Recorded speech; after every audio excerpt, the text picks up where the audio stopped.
Ma, yung tuition ko nga po pala. Pasensya ka na anak ha. Mahina pa kasi yung benta ko ngayon eh. Ayos lang yun ma. Maghahanap na lang po ako ng paggigitaan.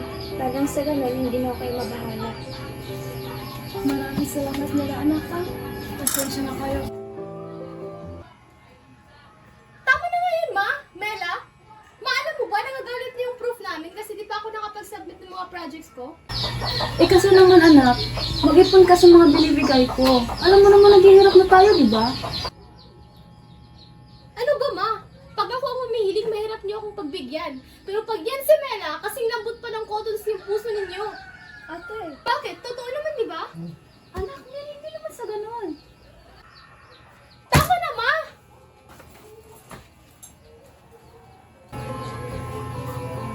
Mga anak, Mela, Mary, Mario, may gusto na sana akong hilingin sa inyo. Ano yun? Alagaan niyo yung papa niyo. Ma? Pasensya na pero kailangan kong gawin ito.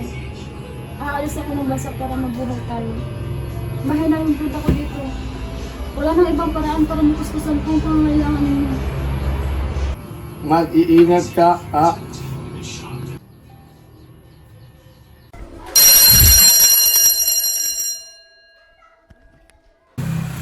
Dito na extra ng papa niya.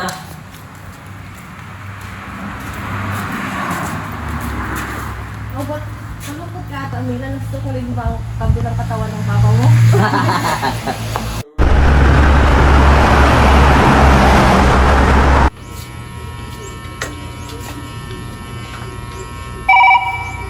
Ma, padala ka na. Wala na akong allowance dito. Oo anak, pasensya ka na ha. Pero sa susunod na buwan pa. Medyo delay kasi yung sahod ko ngayon eh. Ano ba yun, ma? Sige, bye. Titiisin ko lahat para sa mga anak ko. Jessa! Why are you using your phone during work hours? I'm sorry ma'am, I will never do it again. I just call my son. Stop it and go back to work!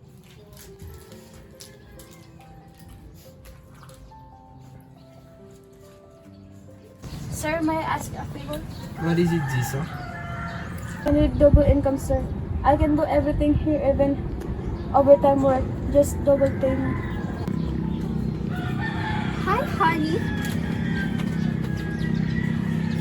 What? Are you trying to seduce my husband? No, ma'am, it's not like that. Here, and I will put you for where you belong. Ma'am, please have pity on me, sir.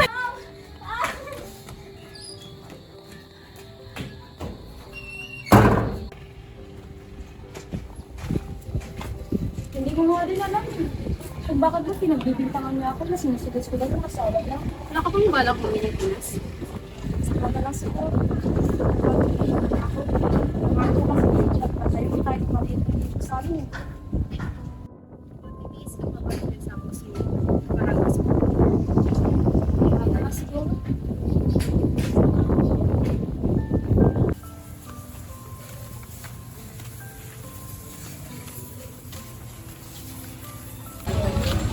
Halika, doon tayo. Bili tayo ng gamot. Ikaw na lang muna, Mare. Nag-iipon pa kasi ako para makapagpadala sa mga anak ko eh. Sige na nga, libre na kita, halika na. Wag na. Sige na, namili ka na doon. Samahan mo ko yun, maganda. Halika dito. Magmula nang mamatay ang asawa ni Jessa, ay naging mas magkasundo na ang magkakapatid na sina Mela, Melly at Mario.